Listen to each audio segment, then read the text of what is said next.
আজ চলে এসেছি প্রায় ৩০০ বছরের পুরাতন এক জাগ্রত মন্দির শ্রী শ্রী রঘুনাথ জিউ মন্দির, মান্দা, নওগাঁ। যারা এই মন্দিরটি দর্শন করতে চান তারা রাজশাহী থেকে নওগাঁগামী যে কোনো বাসে উঠে হাজী গোবিন্দপুর নামক স্থানে নেমে সেখান থেকে ভ্যান অথবা অটোতে চড়ে এই ঠাকুরমান্দা বললেই চলে আসতে পারবেন। আমরা এখন দাঁড়িয়ে আছি ঠাকুরমান্দা ব্রিজে। এখান থেকে মান্দা রঘুনাথ বাড়ি দেখা যাচ্ছে, এই যে চূড়াটা দেখা যাচ্ছে, ক্যামেরাতে দেখা যাচ্ছে কিনা যায় না। আর ওই পাশে রাস্তা, আগে আমরা যখন এসেছি আমাদের ছোটোবেলায় তখন কিন্তু এই ব্রিজও ছিল না, আবার এই রাস্তাটাও ছিল না। আমরা এই বিলের মধ্যে দিয়েই হেঁটে কিন্তু সোজা গেছি। আপনাদের আজকে বিস্তারিত জানাবো আমাদের এই রঘুনাথ বাড়ি, ঠাকুরমান্দা রঘুনাথ বাড়ি সম্পর্কে। চলুন আমাদের সঙ্গেই থাকুন। এই যে মন্দিরের চূড়া দেখা যাচ্ছে, গাছের ফাঁকা দিয়ে আমরা চলে আসছি। আমরা শুরু করছি আমাদের আজকের ভিডিও এখান থেকে। চলেন, আমার সাথে আছে যে দেখেন, একটু হাই দাও। তরি দেখি আছো? তরি আছো নাকি? হাই দাও একটু। দর্শকদের তরিও আছে, আমরা তিনজনে আছি, লয় নাই আজকে, লয় নাই।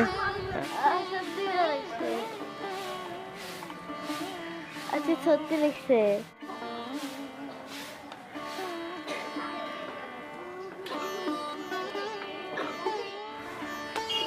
কেউ নাই, আছে কেউ না কেউ আছে। আসলে আমরা একটু আর্লি চলে আসছি, এখনো মন্দিরের গেট খোলেনি। এটা হচ্ছে, এইটা যেটা দেখছেন এইটা মন্দিরটা, এটা পুরাতন মন্দির যেটা আমরা ছোটবেলা থেকে দেখে আসছি এই মন্দিরটাকেই। আর পাশে ছিল হচ্ছে, এখানে একটা মন্দির ছিল আগে, সম্পূর্ণ হয়নি তো, দেখেন।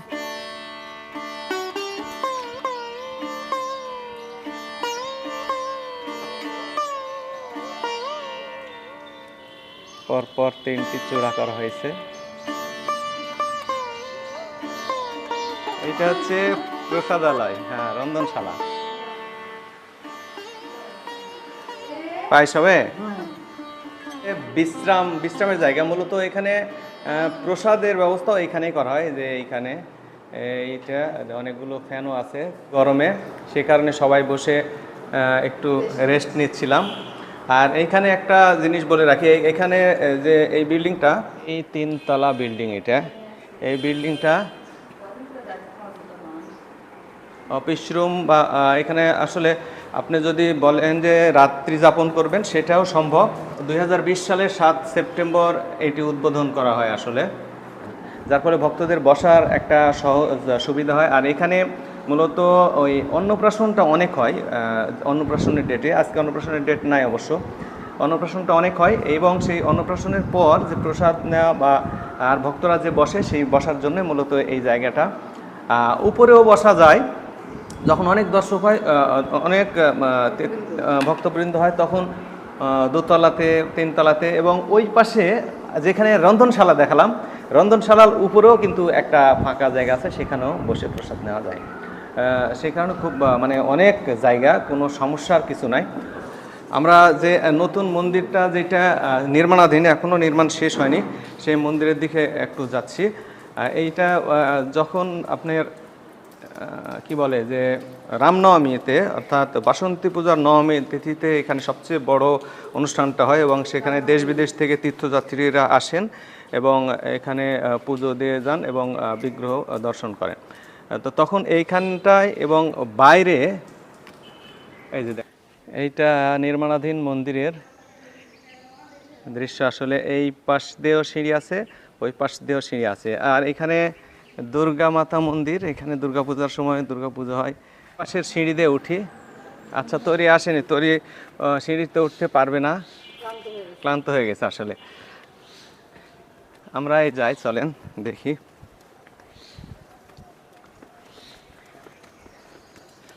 এখন যেহেতু এই মন্দিরের কাজটা সম্পন্ন হয়নি, সেহেতু এই রকমই দেখেন, এই রকমই অবস্থায় আছে। আপনারা যদি সহযোগিতাও করতে চান কেউ, তাহলে ওই নাম্বারগুলো যে আমি দেখিয়েছি সেই নাম্বারগুলোতে যোগাযোগ করে কিন্তু সহযোগিতাও করতে পারবেন। এই পাশে শিব মন্দির, আর কালী মন্দির ওই পাশে আছে, কালী মন্দিরটাও আপনাদের দেখাবো। অষ্টমী তিথিতে ওই বিগ্রহটা এখানে স্থাপন করা হয় এবং নবমীর দিনে মূল আনুষ্ঠানিকতা হয়। সেখানে লাখ লাখ দর্শক, আসলে এই রাস্তা দিয়ে ঢোকার কোনো জায়গা থাকে না। লাখ লাখ দর্শক বাংলাদেশ বা ভারত থেকেও অনেক দর্শনার্থীরা বা তীর্থযাত্রীরা এসে থাকেন। এই মন্দিরটা একসময় মন্দিরের চারিদিকে মানে যার চারিপাশে বিল ছিল, এখন যদিও নদী হয়েছে, কিন্তু ওই নদীর ওই বাঁধটা তখন ছিল না। তো সেই সময় এখানকার এক জনৈক ব্রাহ্মণ, যিনি অত্যন্ত দরিদ্র মানুষ, অন্ধ মানুষ ছিলেন, তিনি ওই করতে যান এবং স্নান করতে যে আসার সময় 3টি বিগ্রহ পান। মানে একটা হচ্ছে রাম, লক্ষ্মণ এবং সীতার বিগ্রহ পান। তিনি অত্যন্ত রাম ভক্ত লোক ছিলেন।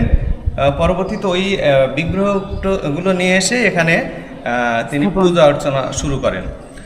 পরবর্তীতে তিনি তার দৃষ্টিশক্তি ফিরে পান এবং আর্থিকভাবেও তিনি সচ্ছল হয়ে যান।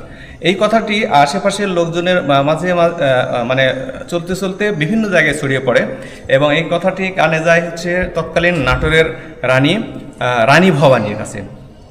তো রানী ভবানী এই কথা শোনার পর 1780 সালের দিকে এখানে প্রথম বড় আকারে মন্দির নির্মাণ করেন।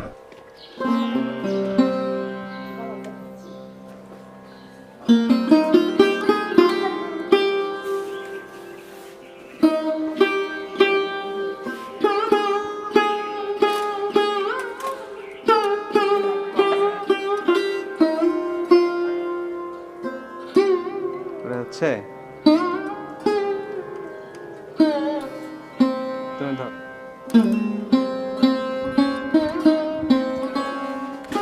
আমাদের ফলোয়ারদের জন্য তথ্য জানতে চাইবো, আসলে এই মন্দির সম্পর্কে আপনি যা যা জানেন একটু বলার চেষ্টা করেন।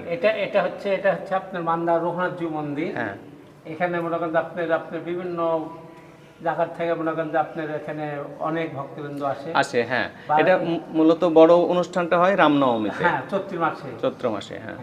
আচ্ছা, এখানে এই রঘুনাথ যে বিগ্রহ আছে, এটা কি এখানেই সবসময় থাকে না উপরে? ওই চৈত্র মাসে আপনার অষ্টমী তিথিতে আপনি উপরে যাবে। অষ্টমী তিথিতে উপরে যায়, আর তারপরে সারা বছর এখানে এটাই মূল মন্দির।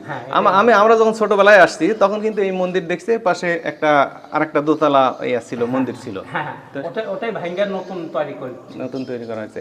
এখন আপনি বলেন যে যদি কোনো আমাদের দর্শক আসে এখানে পুজো দিতে অথবা বেড়াতে, তো সবসময় পুজো দিতে পারবে বা প্রসাদের কি রকম ব্যবস্থা, সেটা একটু আপনার মুখে বলেন। এটা প্রসাদ আপনার দিতে পারবে, অসুবিধা নাই। প্রসাদ নিতেও পারবে। হ্যাঁ। আচ্ছা, এখানে থাকারও ব্যবস্থা আছে না? আচ্ছা, থাকতে হলে কিভাবে, সেটা কত আপনার প্রণামী দিতে হয় এরকম? এটা আপনার এখানে কোনো নাই, তবে আপনি ইচ্ছা করে যদি ভক্ত ইচ্ছা করে ঠাকুরের দেয় সেটা দিবে। নাই যে আপনি দেওয়া হবে তার কোনো মানে না। আচ্ছা, ভক্তবৃন্দ ইচ্ছা করে যে আমি 1000, 2000, 3000 এরা দিব, ইচ্ছা করে।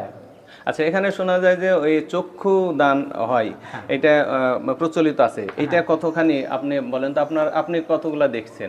আপনি তো অনেকদিন থেকে আছেন। আমি অনেকদিন থেকে আছি। এটা আপনার ওখান যে না দেখলে তো আর আপনার বলবে আমার শুনে কি আর হবে, আপনার প্র্যাকটিক্যাল একদিন আসবে। আমি শুনেন, আমি তো এখানকারই মানুষ, আমি তো জানি, কিন্তু আমার কথাতে আমি বলছি না, আপনার মুখে শুনতে যাচ্ছি। বলে এটা সবাই করা যাবে না, তবে এটা আপনার অনেক মনে করেন অনেক ভালো হয়। আচ্ছা, তো ঠিক আছে, ধন্যবাদ, আপনি অনেক তথ্য দিলেন। ঠাকুরমশাই, আপনি এখানে যে ওই পূজার সময়টা বলেন যে কখন আসলে ঠাকুরের দর্শন পাওয়া যাবে? এটা আপনার আসা লাগবে 9টায়, সকাল 9টায়। সকাল 9টায় থেকে? সকাল 9টা থেকে মনে করেন আপনি সন্ধ্যা 7টা পর্যন্ত আসলে ঠাকুরের দর্শন কি পাওয়া যাবে? হ্যাঁ। বা এই অন্যান্য মন্দিরে দেখছি যে ওই দরজা বন্ধ রাখে, অমুক সময়ে হয়তো ঠাকুরের দর্শন পাওয়া যাবে, এরকম কোনো বিষয় নাই? আছে। আপনার মনে করেন আপনার এই একটার সময় ঠাকুরের ভোগ হয়ে যায়। হ্যাঁ। ভোগ হয়ে গেলে মন্দির বন্ধ হবে, আবার 3টায় খুলবে।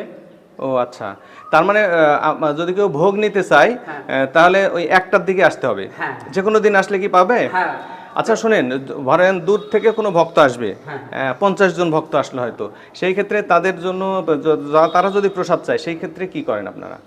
সেই ক্ষেত্রে ওই যে আপনার ওখানে মোবাইল নম্বর আছে। মোবাইল নাম্বার, হ্যাঁ, এখানে যোগাযোগ করতে পারবে। আচ্ছা, এখানে মোবাইল নাম্বার আমি দর্শক আপনাদের প্রয়োজনে দিয়ে দিলাম। কার সাথে যোগাযোগ করবে? এই 4টা নাম্বার আছে, হ্যাঁ ওই চারটা আছে, আপনি যে কোনো যে কারোর সাথে যোগাযোগ করলেই হবে। হ্যাঁ হ্যাঁ মানে যদি ধরেন 50 জন বা বেশি হয় সেই ক্ষেত্রে তো অবশ্যই যোগাযোগ করে আসতে হবে। হ্যাঁ, ধরেন 2 জন 5 জন আসছে সেক্ষেত্রে তো যোগাযোগ করার না, দরকার না, নেই মনে হয়। না, না। সেই ক্ষেত্রে আসলেই হবে, শুধু একটা নির্দিষ্ট প্রণামী দিলেই হ্যাঁ, সেটা হবে। হ্যাঁ। ও দেখতে পাচ্ছেন কি না? আমরা তো দেখতে পাচ্ছি খুব সুন্দর, অনেক বড় বড় আম, অনেক সুন্দর আম। এই যে হ্যাঁ, মন্দির দর্শন শেষে তরির কিন্তু একটু ঠান্ডা কিছু খেতে হবে। কেমন? ভালো। ভালো। এই যে পুরাতন বিল্ডিং, এইটা হচ্ছে পুরাতন জমিদার বাড়ি। এখানকার স্থানীয় লোকজন বলছেন পুরাতন জমিদার বাড়ি ক্ষতিগ্রস্ত হয়েছে, পরবর্তী তার সংরক্ষণ করা হয়নি আসলে। আর এই পাশেই কালী মন্দির, আমরা সে কালী মন্দিরে যাব।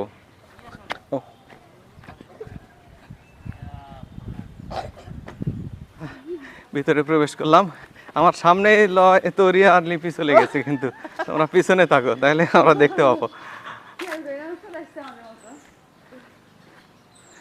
এইটা এই যে মা কালী